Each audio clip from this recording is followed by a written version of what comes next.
Flying Dragon Agheel. Meet Limgrave's biggest show-off. Agheel camps right on Agheel Lake, treating it like his personal helipad. When you wander close, he greets you with a huge wall of red fire, wide enough to toast every zombie wandering the shoreline. They weirdly seem to enjoy it. Story goes he's one of Elder Dragon Greyoll's kids who ditched the family exodus after Queen Marika's lightning started frying dragons. Drop him, and he coughs up a dragon heart about the size of a carry-on bag. Cash that in at the Church of Dragon Communion for Agheel's flame. Then spend the rest of the game grilling bosses and wondering if scales would suit you. Glintstone Dragon Smarag. Head north to Liurnia's flooded library district, and you'll catch Smarag snoozing on the only key that lets sorcerers into Raya Lucaria. Think of him as Agheel with a college degree. Same big wings, but his breath is blue-white glintstone fire that pops magic shields like party balloons. Those shiny crystals stuck in his skin? Leftovers from the wizards he's eaten, knock him out, snag another dragon heart, and unlock Glintstone Breath, a spell that lets you spew sparkling napalm at anything wearing a graduation cap. Watching scholars scatter after their final exam never gets old. Glintstone Dragon Adula. Sneak past the grabby hands of Caria Manor, and you'll see a deep blue dragon drop out of thin air like someone yanked the moon down by its leash. That's Adula, personal bodyguard to Ranni the Witch and proud owner of the no trespassing sign over the Three Sisters.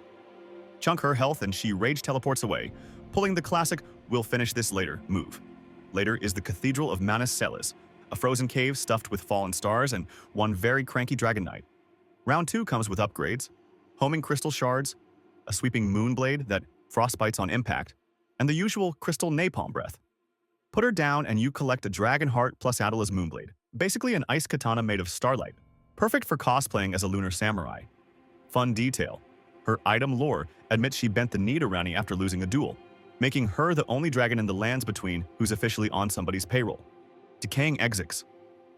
Caelid's main road is nasty enough, but the real hazard is the dragon parked halfway to the Cathedral of Dragon Communion. Ekzykes is rotten, literally, thanks to the scarlet rot chewing through his muscles and leaving wing-sized holes. Instead of fire, he exhales a red mist that stacks rot on you in seconds. A couple of deep breaths, and you're the one falling apart. Take him down and he drops a dragon heart and unlocks Rotten Breath, the very cloud he just tried to drown you in. Lore labels him the Communion Revenger, so everyone knows that dragons are not thrilled about people collecting their organs like trading cards. Elder Dragon Greyoll. Farther east, the cliff-blocking dragon barrow is actually Greyll, the biggest creature in the lands between and mother to most modern dragons. She can't move, but her roar weakens you and powers up every hatchling within earshot, so rushing her kids first is the usual strategy. Defeating the offspring stops her heart as well, rewarding 5 dragon hearts and a pile of runes large enough to pay for several level-ups. Prefer the direct approach? Bring stamina and patience. Her gravelstone scales shrug off most damage, and she has 80,000 hit points to prove it. The spell you earn, Greyoll's Roar, lets you hand out the same attack and defense debuff, useful when a boss needs to be taken down a peg. Magma Wyrm Makar.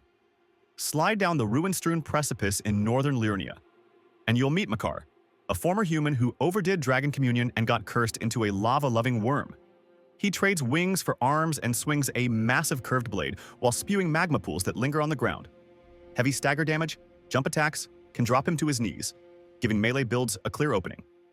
Victory nets another dragon heart and the Magma Wyrm's Scales Ward, a strength faith weapon that leaves molten trails with every swing. Makar's existence is the game's quiet warning. Eat too many hearts, and dragon cosplay stops being optional. Ancient Dragon Lansseax. Ride up the ruin-strewn precipice lift into Altus Plateau, and a red lightning bolt almost clips your mount. That's Lansseax announcing herself. She belongs to the pre-Erdtree generation of ancient dragons. 4 wings, gravelstone scales, and a talent for crimson bolts that ignore most lightning resistance. First encounter is a hit and run near the abandoned coffins. She retreats at half health and relocates to a cliff west of Lendal's outer wall for the real fight. Lore says Lansseax once took human form to guide the ancient dragon cult, which explains why the draconic tree sentinels swing axes made from her fallen siblings' claws.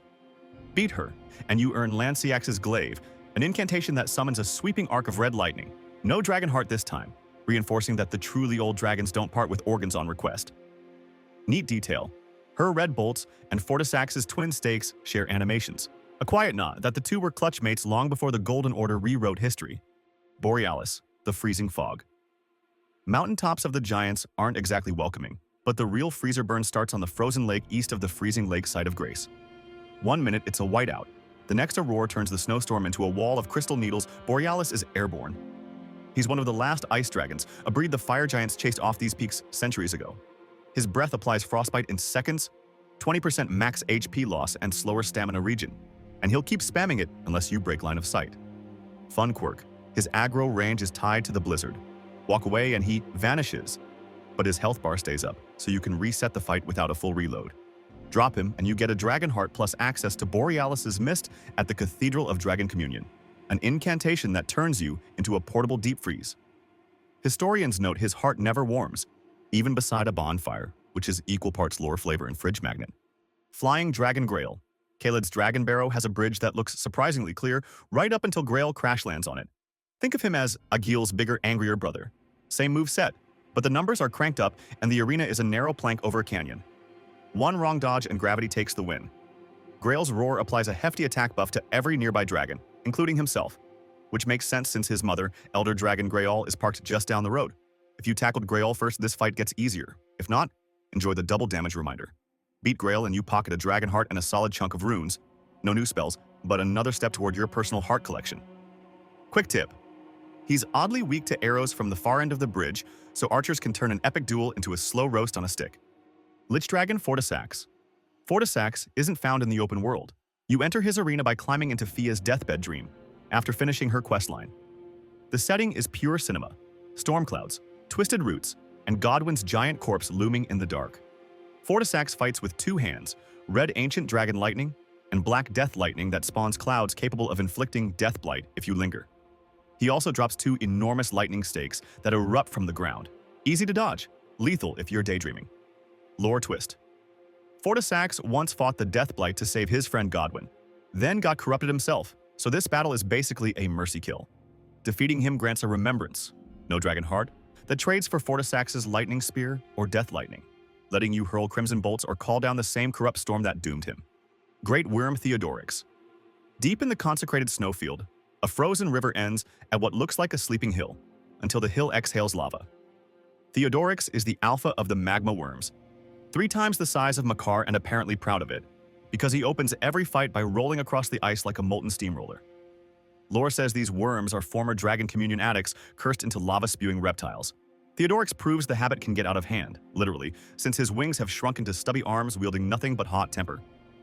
He drops 3 Dragon Hearts, triple the usual payout, and enough runes to buy a small house in Limgrave. No unique spell, but the sheer heart haul lets you finish off the Communion menu in one go. Dragonlord Placidusax. Farum Azula hides its real boss under the arena, lie down in the empty beast grave, and time rewinds to reveal another pure cinema boss, Placidusax, a 2-headed relic of an age before the Erdtree. Item art shows scars where 3 other heads used to be, which might explain his mood. He mixes ancient red lightning with gold flame, disappears into storm clouds, then dive bombs so fast the game camera can't keep up.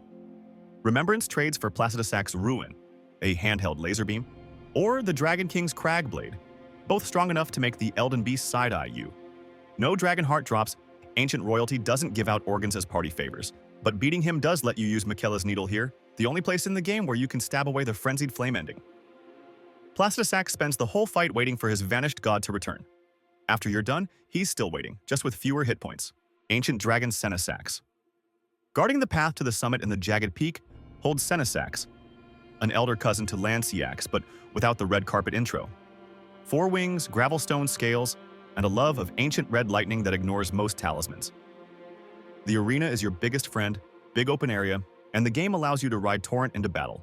Drop him and pocket a Dragon Heart plus enough runes for a late game level. No unique incantation, but hunting him unlocks the Ancient Dragon Prayer Book if you haven't looted it elsewhere, letting the Round Table Cleric teach you Lansseax-style bolts. Bayle the Dread. He opens the fight with a sky-high dive, then follows with the most epic boss track you've ever heard. In a distant age, Bayle turned against the ancient dragons, culminating in a brutal clash with Dragonlord Placidusax. Their battle was fierce and unrelenting, ending in a stalemate that left both titans severely wounded. Bayle suffered devastating injuries, losing both of his winged arms, the pair of wings on his back, and his left leg. Crippled and defeated, he fled to the remote heights of the jagged peak, where his dread legacy endures. Some scholars think the giant dragon carcass curving through Lendel once belonged to Bayle. Others call that pure tavern talk. Practical note. Every time you cast Ancient Dragon's Lightning Strike or Dragon Claw, you're borrowing juice traced back to Bayle's Rampage. So even though you'll never duel Bayle directly, Each cast of his lightning lets you borrow a spark of his legend.